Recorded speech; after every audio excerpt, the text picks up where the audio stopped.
Namaste, good afternoon. So this is our 19th webinar, and the subject today is very, very important. In fact, it is the same subject, same PowerPoint presentation, which I delivered at an event organized by IBBI, State Bank of India, and IBA. So in fact, there was some concern about the awareness of Committee of Creditors, and therefore this particular event was arranged. It was arranged in the SBI Academy, Gurgaon, and the IBA, Indian Banking Association, invited many senior bankers from all the banks. So the subject here is that the Committee of Creditors, an institution of public faith, what are the rights of the Committee of Creditors, the obligations of Committee of Creditors. So it was appreciated a lot. So I thought that let me share this same thought with my professional colleagues, bankers. And in fact, I would definitely say that in case there are bankers who are presently connected with me, they should spread this around. And after that, this particular recording should also be spread around their colleagues in the bank. Anyone who actually participates into the Committee of Creditors. So the topics that we are going to cover today is that when and why the Committee of Creditors should decide to liquidate a company or to revive a company. So there are many judgments, judicial pronouncements, and relevant law that we are going to deliberate today. Then this next subject is choosing a resolution plan. What exactly should be seen in a resolution plan with the perspective of Committee of Creditors. Then we will also deliberate how to select a resolution applicant. And we will discuss what is the meaning of eligibility criteria and all that. We will also discuss what is commercial wisdom and what is the judicial wisdom and what is not a commercial wisdom. And also, in case the time permits, otherwise we will even do this in two parts, part 1 and part 2, how valuation is important for any CIRP processes. So going forward, friends, let's start with the deciding to rescue or liquidate the company. So, in fact, this is a subject where we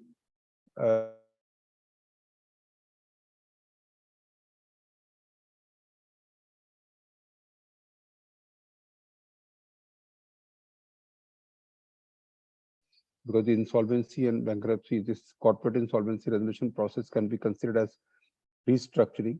So therefore, the expert committee said that we need to strike a balance between rehabilitation, revival, or the liquidation.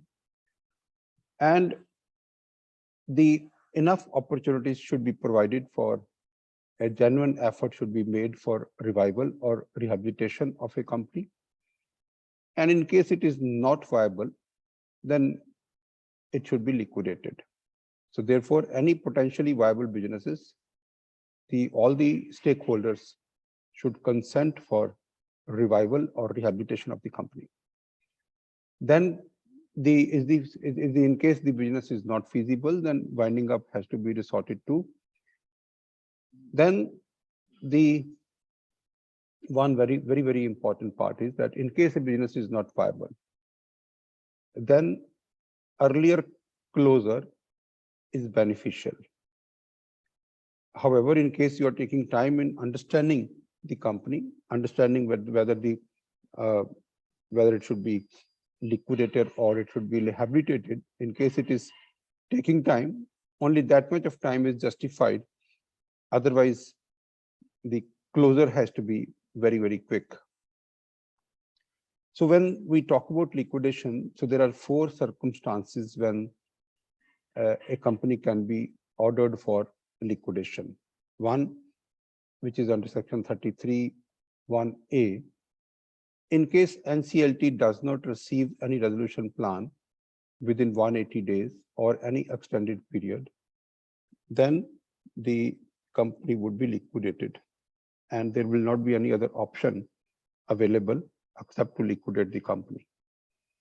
Second event is when the resolution plan is approved by the committee of creditor and it is submitted to NCLT, then NCLT may reject the resolution plan because of any non-compliance which is required under section 33(1)(a). And in case of such rejection, the company would be liquidated. Third situation, which is very, very important and where the acumen understanding of the CoC has to be used. Where the RP at any time during the CIRP, but before the confirmation of resolution plan, intimates NCLT the decision of committee of creditors to liquidate the company. Now, in case the committee of creditors takes a decision to liquidate the company, then the RP should file an application. So that's a third event when the company can be liquidated. And the fourth is when a resolution plan is approved by the committee of creditors, it is also approved by the NCLT, and the implementation of the resolution plan has been contravened. Then under section 33, subsection 3, an application can be filed by any of the stakeholder, and that application would be with a prayer to liquidate the company. So these are the 4 circumstances when the company can be liquidated. See, like when we read this section 33 subsection 2, and there was an amendment added on 16th of August 2019, and in that explanation, in case you try to read, for the purpose of this section, it is hereby declared that the committee of creditors may take the decision to liquidate the corporate debtor any time after its constitution. Now, the committee is constituted generally within 30 days of commencement of CIRP. And immediately after its constitution, the committee can take a decision. Committee can take a decision that the company may be liquidated. Now, and before the confirmation of the resolution plan, including at any time before the preparation of the information memorandum. So after the first meeting, the RP is supposed to make an information memorandum, and then based on the information memorandum, Form G would be published. Expression of interest would be invited from public at large for submission of resolution plans. However, in this case, in the explanation, it is very clearly said that it is within the powers of the committee of creditors that even before the information memorandum is prepared, the committee of creditors can decide to liquidate the company. So it is very clear that none other than committee of creditors can decide about liquidation of the company. Now, there are various judicial pronouncements on this. Rationale for this amendment, why this amendment was made, I think it was based on some judicial pronouncements. In the case of Gulabchand Jain versus Ramchandra D. Chaudhary, the resolution professional of Vijay Timber Industries Private Limited, it was held that the CoC is empowered to take a decision in regard to liquidation of the CD, even after an application has been filed by the resolution professional, placing the resolution plan approved by the committee of creditors before the adjudicating authority for approval. In this particular case, the resolution plan was approved by the committee of creditor. It was pending before NCLT for its approval, but the CoC thought and had a rethought.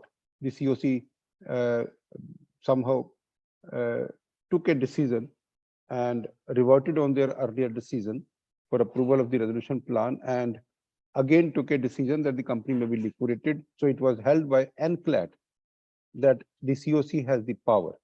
So therefore, there is no issue that once the resolution plan is approved, again the liquidation can be the liquidation can be sought. A decision can be taken by the committee of creditors to liquidate the company. Now, in one another case where the rationale was explained, VIP Finvest Consultancy Private Limited versus Bhupan Electronics held that it is prudent for the company to go for liquidation as the company had not been operational for decades and had no employee on its payroll. Therefore, it was rational, it was okay to liquidate the company. In another case, Shiva's Trading Private Limited versus Abhyam Trading Limited, NCLT Chennai decided long back in 2017 that wherein the corporate debtor was liquidated as there was lack of business opportunities and creditors felt that there was no point putting good money to recover bad money. Therefore, the decision of the CoC was appropriate and the company may be liquidated. In another case where Rajendra Bhuta versus Best Deal TV Private Limited, NCLT Mumbai said in February 2018, that the committee of creditors recommended liquidation since the business activities were already closed down and all employees had left the corporate debtor. This was also considered to be a sufficient reason for liquidating the company. In another judgment, which is relatively newer, SK Motors Private Limited, that was March 21, it was contended that the resolution professional did not invite bids from interested parties. However, the committee of creditors noted that inviting bids would not only prolong the process of resolution and will not yield any result as the corporate debtor was not a going concern. Therefore, the CoC decided to liquidate the company, and also it was accepted by the committee adjudicating authority that yes, it is required to liquidate the company. Now,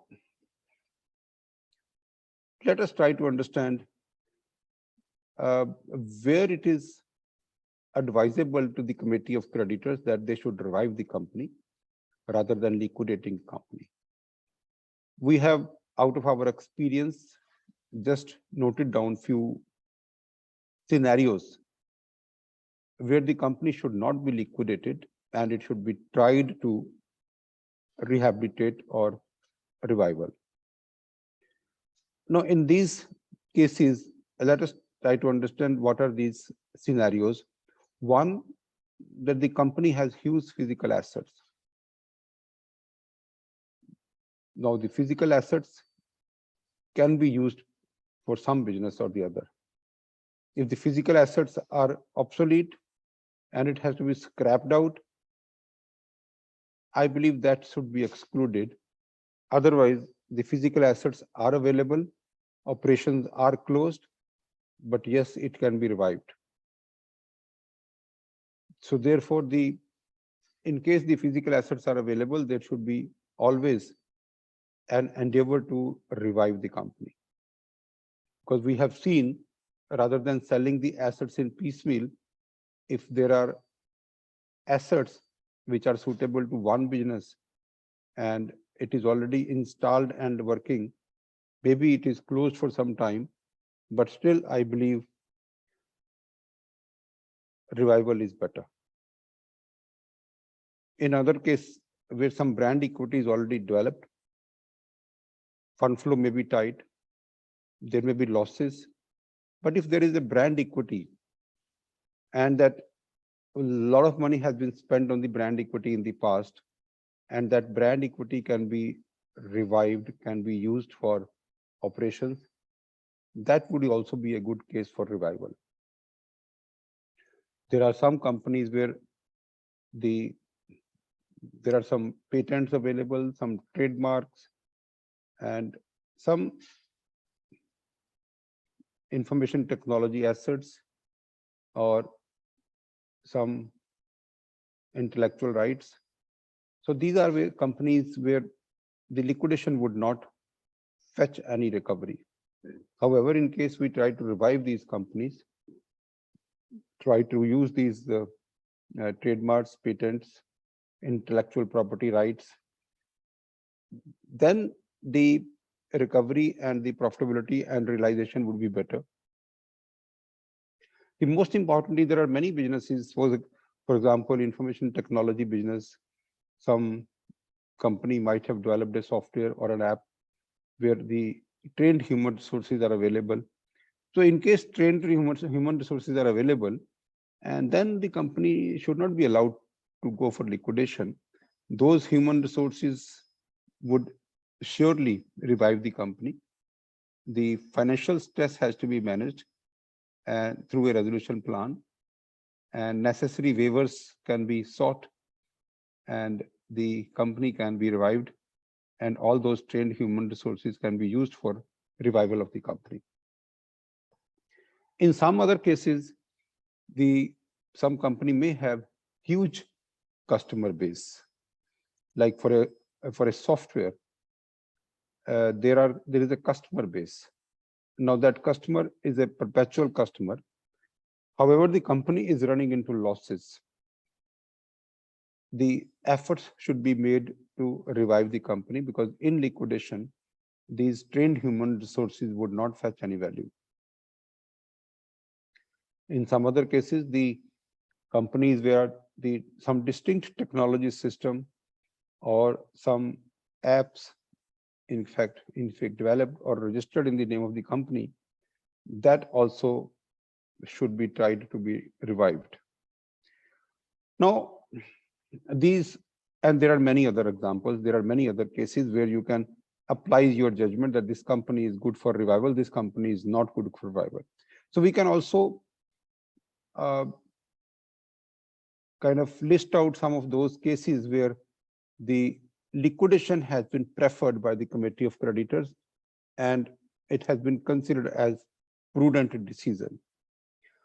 Few of such instances I have noted down, and I can even speak these instances. One, that the amount offered in the resolution plan is substantially less than the perceived liquidation value. The word perceived that I have used is very, very important. Liquidation value is something which is calculated by the registered valuers. And in case the registered valuers are, in fact, they are giving some money, they are giving some figure as a liquidation value of the company. However, in case the bankers, in case they feel that this liquidation value has not been correctly calculated, then they can even talk about their own perceived liquidation value. So in case they feel that the amount offered in a resolution plan is much lesser than the perceived liquidation value, they should actually they should liquidate the company. Then in some cases, the resolution plans are conditional and the resolution plans are non-compliant to laws. And even if the committee of creditors were approved, the adjudicating authority will reject that. So all those plans can be rejected. And then in case the plans are rejected, then the liquidation is the only alternative. And then these companies may be liquidated. Another is when the resolution applicant is not ready to modify or make the resolution plan IBC compliant, it's almost the same. And there is no business prospects with the company, no substance in chasing the legal suits and cases for recovery. And there is no point in spending good money to make efforts to recover bad money. In some cases, the business is not viable. In some cases, the machinery and technology is obsolete. Then in some cases, the resolution plan is not received, or it is not even possible to receive. And there are some old and dead cases where the chances of insolvency resolution are very, very remote. And a highly stressed business, the liquidation definitely may be ordered for. So this is something that we have talked about in what circumstances the committee of creditors should liquidate a company, in what circumstances the committee of creditors should try to revive or rehabilitate the company. Now we move on to the constitution of Committee of Creditors and its first meeting. My intent today is that we try to, whatever goes to Committee of Creditors, and that how and why it should be approved. That's what I want to really discuss. So first, like when we say that the constitution of the committee is done, and the committee, as everyone understands, is constituted with the financial creditors, secured or unsecured, and in the case of home buyers, they are also members of the Committee of Creditors. And in the case of operational creditors, if their aggregate debt is 10% of the total debt, then they are allowed to attend the meetings. And in case there are no financial creditors, then the Committee of Creditors will be formed out of operational creditors. Then each decision of the Creditors Committee requires a 51% majority vote unless otherwise provided in the code, and most important decisions require 66% decision. The decision of the Committee of Creditors is binding on the corporate debtor, and the CoC in the first meeting with the vote of 66%, they will decide whether to RP to continue or not. Now, see, while I was presenting this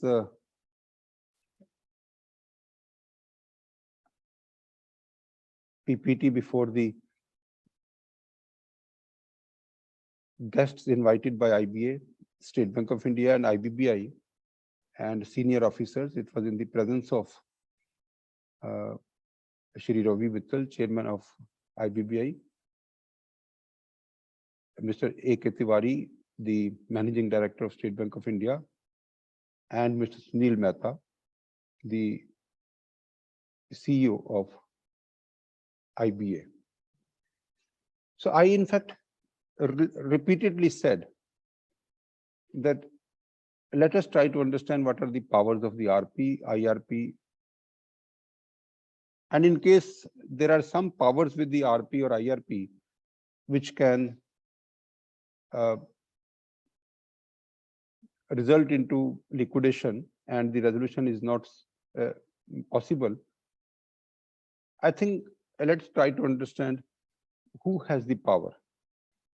So in the next couple of sheets, I would say that all the powers of conducting a CIRP lies with Committee of Creditors. So these boxes are reflecting one or the other powers of the Committee of Creditors with voting share required for such decisions. Appointment of resolution professional or replacement of resolution professional, 66% decision is required, but it all depends on the CoC. Nobody else has the power. The Committee of Creditors can authorize the RP to raise interim finance, and without CoC, it is not possible to raise interim finance. Extension, if required, extension of CIRP period beyond 180 days, maybe one time, two times. Again, 66% decision of the CoC is required. Exclusion of the CIRP period, maybe some because of some disruption, because of some litigation, again required 66% decision and voting share, and Committee of Creditors. Without Committee of Creditors, it is not possible. Permitting withdrawal of the applications already submitted under section 7, 9, or 10. That also, the permitting withdrawal is again like once the CIRP starts and the withdrawal is possible, and for that 90% voting share is required, and therefore without CoC the withdrawal also is not possible. So when we decide about the all these commercial wisdom, so all these boxes are basically reflecting how the commercial wisdom of the Committee of Creditors would be used even before the eligibility criteria for resolution applicants is decided. So the resolution applicant should be how rich he should be, how much already revivals have been done, what kind of profile is required for the resolution applicant. So it has to be decided by the Committee of Creditors. Then, of course, the approval of resolution plan is the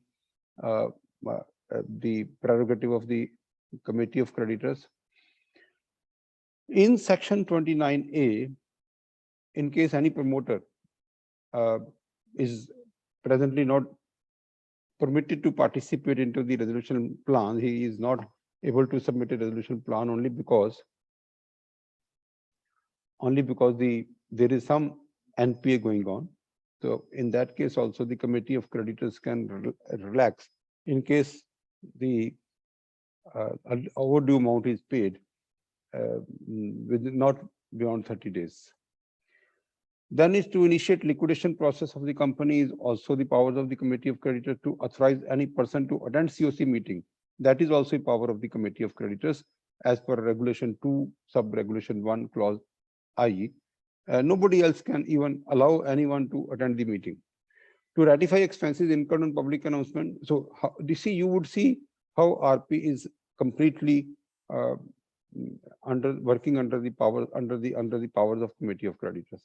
His expenses are also being ratified. His public announcement, even advertisement expenditure, that the statutory application advertisement, that is also a side of which is again required to be approved by the committee of creditors. To ratify fee of the IRP, IPE, and other professionals expenditures, and appointment of professionals and their fee. In case meeting and in notice is required to be reduced, powers of the CoC. Quorum modification, powers is with the CoC. So in case RP tries to sell some assets which is not an ordinary course of business, and these assets are not unencumbered, that is also the powers of the CoC. Without CoC power, he would not be able to do anything. Then is the approval of the expenses forming part of the CIRP, ratification of the expenses incurred by the applicant, whosoever has made the application under sections 9 or 7, and that the application, the ratification incurred by the applicant, that is also a power of the CoC. To fix fee of the RP, IPE, to fix the fee of the paid professionals, to take the list of creditors from the RP in its first meeting, to ask resolution professional to call a CoC meeting. The voting period required, voting share required is 33%. So even in the claim verification process also, the CoC is empowered, because the CoC definitely can ask that they would like to see the list of creditors and also the process of verification of the claims. So the CoC can also ask for an option to attend the meeting through video conferencing. The CoC is empowered to get the minutes within 48 hours. The CoC is empowered to get the information memorandum from RP within 2 weeks of his appointment. The CoC can ask additional information from the RP regarding the financial position of the or other matters of the company. See, the CoC will get access to the e-voting process, so that the CoC is able to do the e-voting. CoC can decide about the manner in which the Form G would be published. The performance security amount and the manner has to be decided by the CoC. Extending timeline for submission of the resolution plan, CoC. Approval for reissue of RFRP, CoC. Evaluation matrix approval, CoC. To receive list of prospective resolution applicants and final list of prospective resolution applicants from RP within the prescribed time, the power lies with the CoC. To receive all resolution plans which are compliant to IBC along with the details of avoidance transaction, these are the powers of the CoC and the obligations of the RP. The CoC will get to know the liquidation value after the resolution plans are opened for discussion. The CoC has the power to make best estimate of the liquidation cost and liquid assets of the corporate debtor in consultation with the RP, so that the expenditure may be approved. Then CoC has to take a decision whether the CD should be sold as a going concern in case they are trying to go for liquidation or not. CoC has the power to appoint a liquidator in the case the CoC decides to liquidate the company, raising interim finance, creating any security interest over the corporate assets, change in the capital structure of the company, issuance of additional security, creating a new class of securities, any change in the ownership interest. So any instructions to the bank for change in the management, undertake any related party transactions. I see like any constitutional document, delegation of authority is also with the approval of the committee of creditors, and the dispose of or permit the disposal of the shares, any of the shareholders of the CD. So in case we see every power is with committee of creditors. In some cases it requires 66% voting, in some cases it requires 90% for withdrawal, and for other some cases maybe 33% is required for quorum, modification in the quorum. Now when we all see this management, any change in the management of the company, any appointment in the terms of the contract of any such personnel, statutory auditor's appointment, internal auditor appointment, and any material contract where the RP proposes, it has to be approved by the committee of creditors. And now I would like to discuss here, if all these are powers of the committee of creditors, then what are the powers of RP? Somebody can say that the RP is managing the company as a going concern. So RP is taking all the decisions of going concern. So I would advise that the committee of creditors can always decide and to monitor the RP while the RP is managing the operations as a going concern. RP can be told by the committee of creditors to prepare and submit a MIS.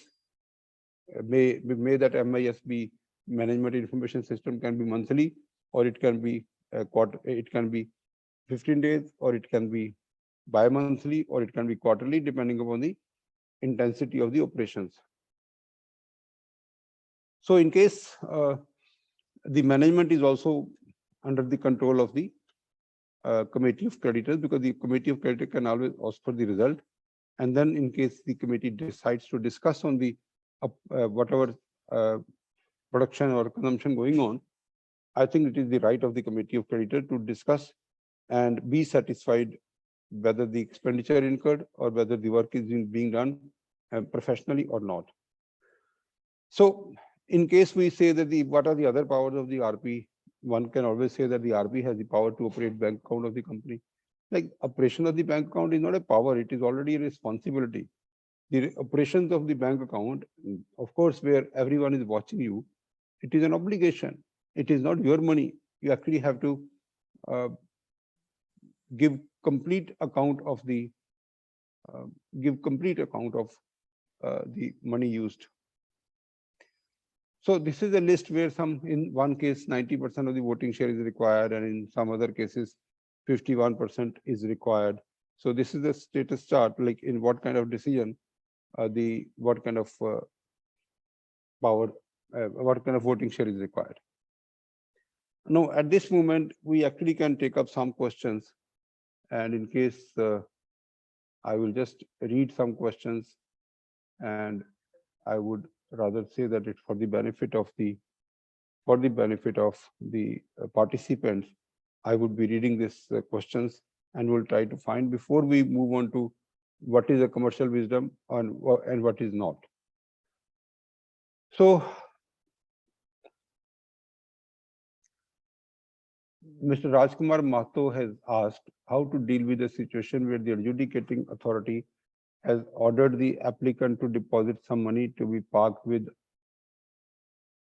IRP for only expenses and the fee of the IRP. The fee of the IRP to be declared by the CoC.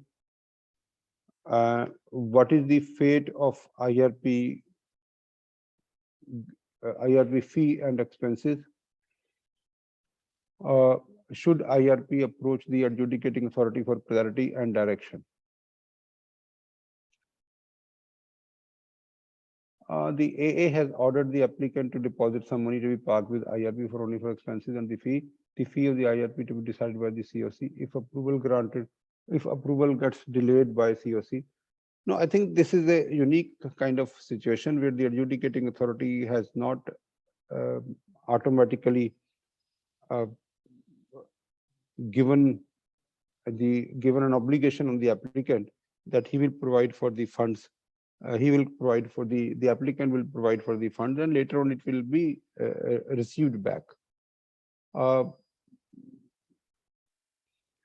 I think this delay is very prominent and very easy to see in all the cases. The delays are happening and the banks are not giving the contribution in time. Then Mr. Rajkumar Mahto again asked that please read it only expenses mentioned in the order. What should be those legitimate expenses as IRP can appropriate from the fund? No, any expenditure as on CIRP which has been approved by the Committee of Creditors, that can be considered as an expenditure which will be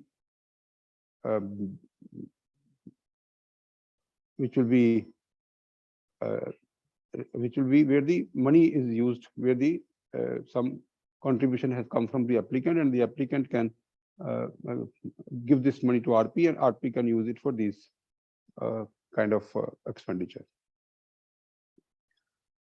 Now, so I said in this conference that if all the powers are lying with the Committee of Creditors, then what are the obligations, and how can we accuse RP that the resolution has not been achieved, resolution have failed, and the company have gone into liquidation?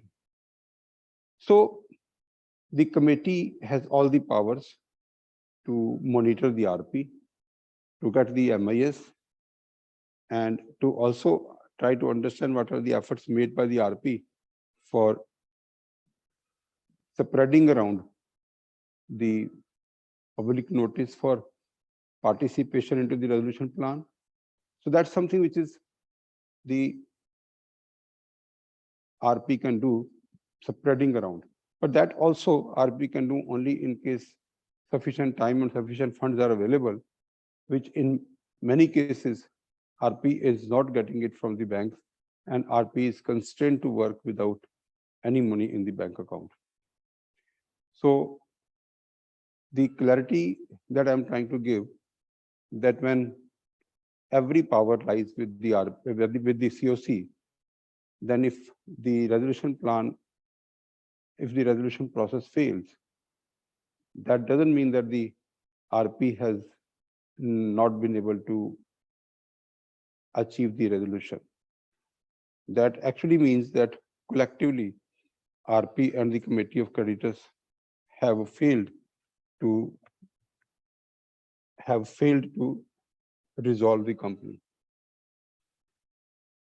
So these are the only two questions. I also would like to see in case there are any hands which are raised.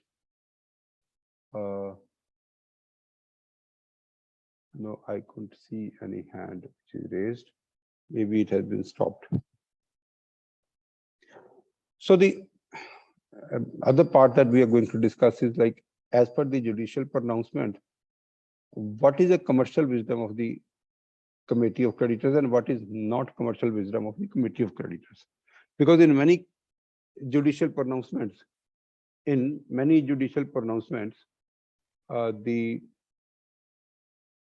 I can see there are some people, they have raised hands, and I can even say that in case they can ask their questions, I would be able to answer. So I can start with the first one, but I'll take only two, and then rest of it I will take to a later time. Mr. Ramanna Reddy, if you can speak about your query. Ramana, ready? You can unmute yourself and you can speak.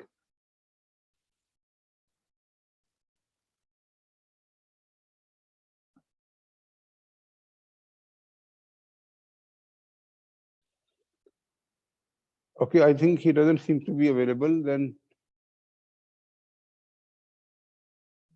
Savrup Ghosh.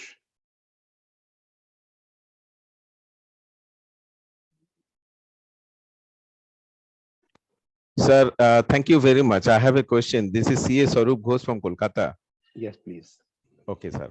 Now I have been appointed appointed as IRP Yes. in a company, and on 22nd of July, and then eventually in the first CoC I have been replaced. Right. Now in the intervening period of when the new RP comes in, time is very limited. And when I held the first CoC, I made it clear that I need to have some fund because there is no fund available, and then my security is threatening. There is a labor unrest, and in everything the CoC has become a hurdle. And what they are saying is that don't do anything unless the bankers do a technical viability report. Now, in the meantime, once this after the 30 days are over, now I am supposed to engage the valuer. And also, since there are a lot of related party transactions involved, I would also like to engage a forensic auditor.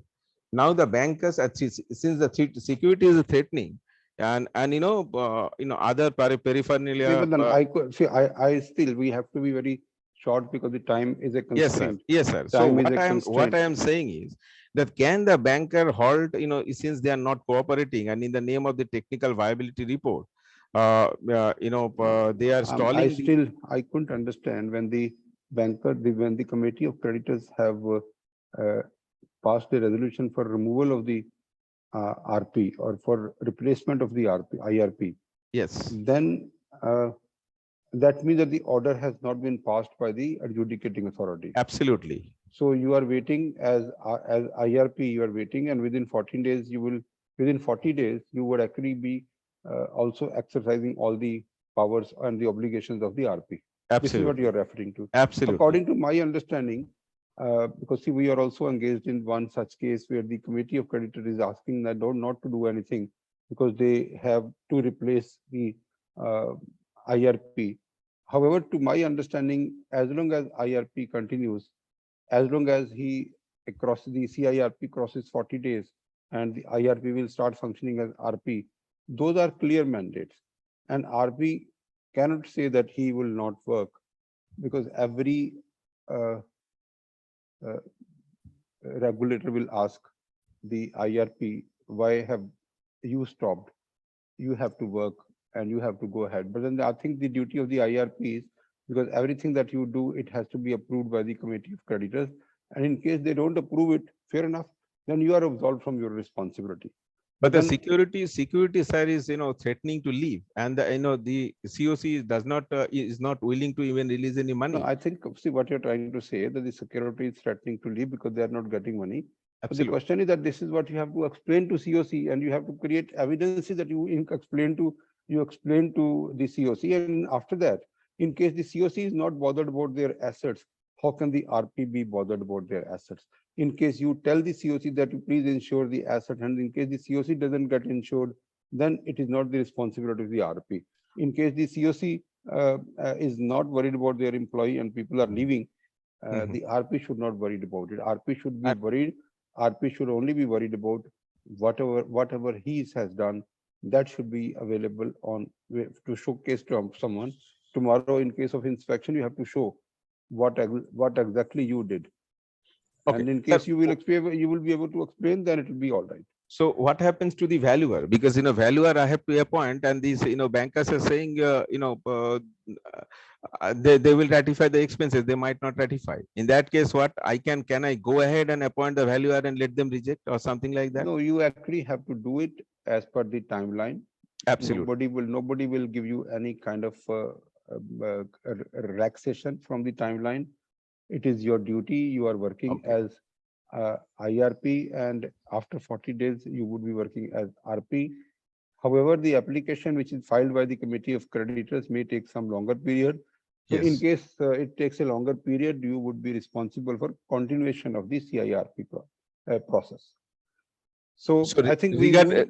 regardless of their approval, I have to abide by whatever has been, No, I think given in the see, as court. far as this is regarding the appointment of valuers, Yes. you have to appoint a valuers. You have to conduct a process where you get the quotations, and then you Yes. have to negotiate with them, and you have to give them the Yes. complete detailed information. And in case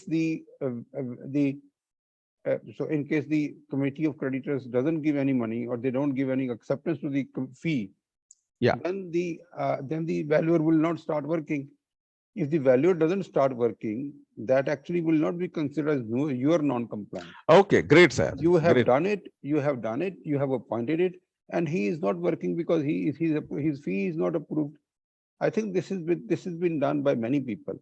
Like in case Great. the CoC is not cooperating, you need to do your job, and Thank, you need to create all the evidence that you did it, and it is pending with the Committee of Creditors, right? thank you, sir. Thank you very much. So I move on to the subject, which is the what is the commercial wisdom of the Committee of Creditors and what is not. So this slide talks about what is not a commercial wisdom of the Committee of Creditors. Like we'll just go through each and every line because this is a detailed subject, and we would be having it in two parts. One part that we would do today, and the other part that we will do next Sunday at 1 p.m.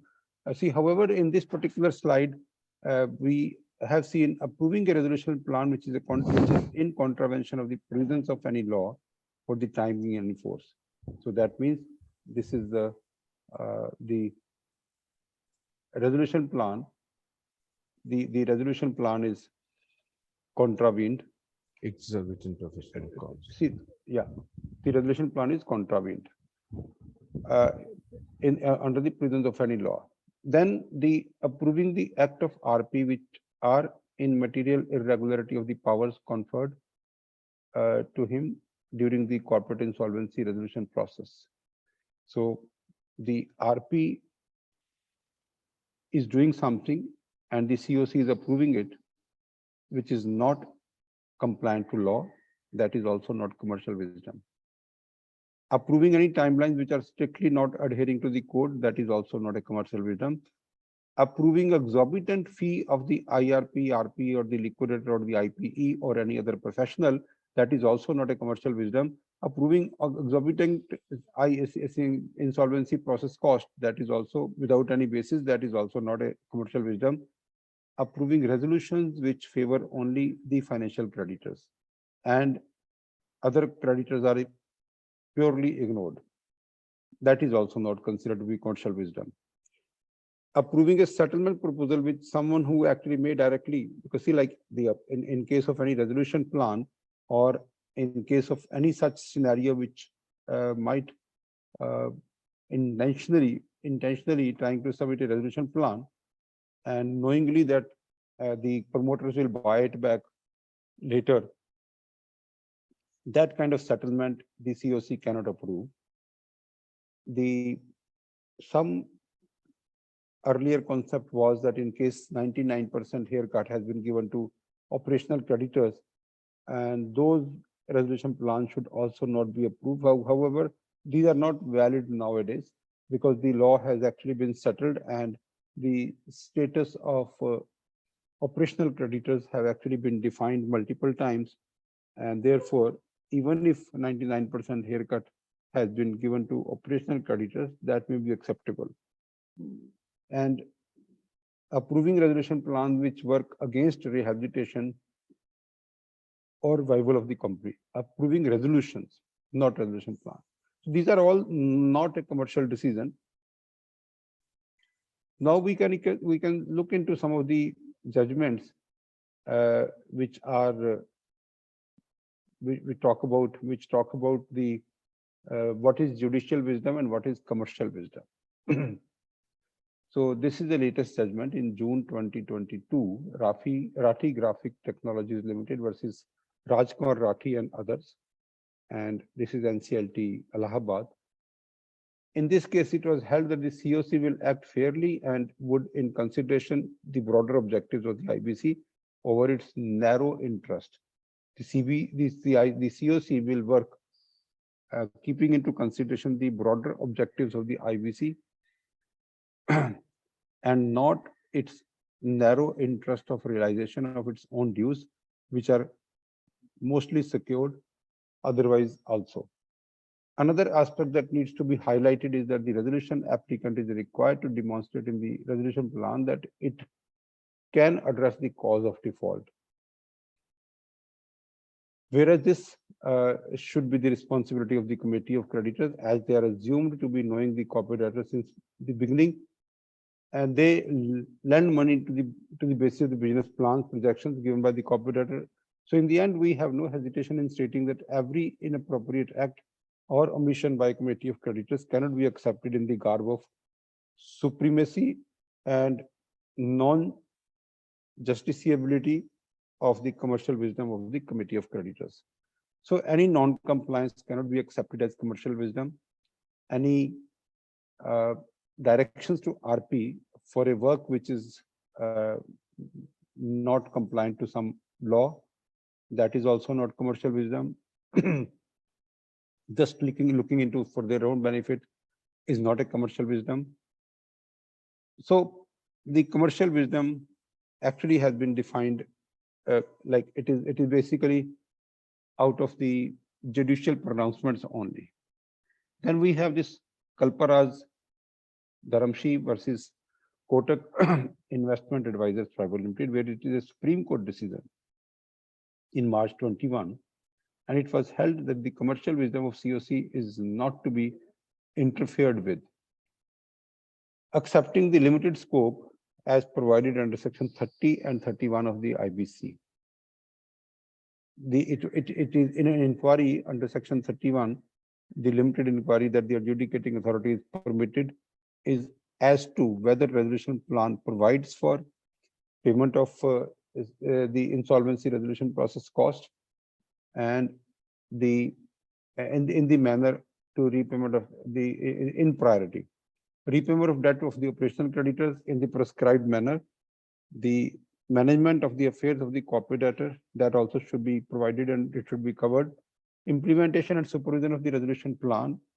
The plan does not contravene any of the provisions. So these are the basic things that has been defined by Honorable Supreme Court in the case of Kotak Mahindra Advisors Limited, where they are saying that the CoC is the wisdom of the CoC cannot be interfered, except in those circumstances which is provided in section 30. So these are some of the judicial pronouncements where the what is not a commercial wisdom of the CoC that has been held. In this case, Bank of Maharashtra versus Videocon Industries Limited, it's an NCLAT decision in January 2022. It was held that section 30 subsection 2B of the code has not been complied with, and hence the approval of the resolution plan is not in accordance with 31 of the code. Accordingly, the approval of resolution plan by the committee of creditors as well as adjudicating authority is set aside, and the matter is remitted back to committee of creditors for completion of the process relating to CIRP in accordance with the provisions of the code. All IAs stand process disposed of.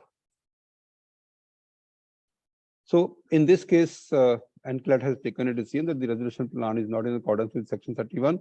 Therefore, it has to be rejected. In the next, State Bank of India versus Ushdev International Limited and its NCLT Mumbai, where the NCLT Mumbai said that the CoC, where the CoC does not exercise the commercial wisdom cautiously, and the NCLT can neglect such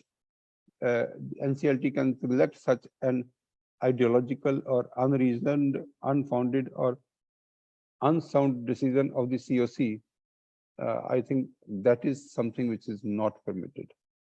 So the CoC has to take a logical decisions, reasoned decision, founded decisions, and sound decisions. Otherwise, this can be considered as violation and will be sent back to the creditors or the adjudicating authority would not approve it. Now, in the case of Committee of Creditors of SR Steel India Limited versus Satish Kumar Gupta, November 2019, it was held that where the commercial decision of the Committee of Creditors violates the basic contours of the IBC, the NCLT would be justified in using its judicial wisdom and rejecting the decision of Committee of Creditors in respect of approval of the rejection of a resolution plan. So in the case of Pradeep Kumar Goenka RP versus Agnipa Energo Private Limited, NCLT Guwahati said whether it's a commercial wisdom of the CoC to go for liquidation of MSME unit when the suspended management of the corporate debtor has offered a resolution plan worth more than 20 times of the liquidation value. Now, the observations of the court was that the CoC has lost the sight of the prime objectives of the IBC. It does not show the doctrine of prudence to avoid argument for liquidation raised.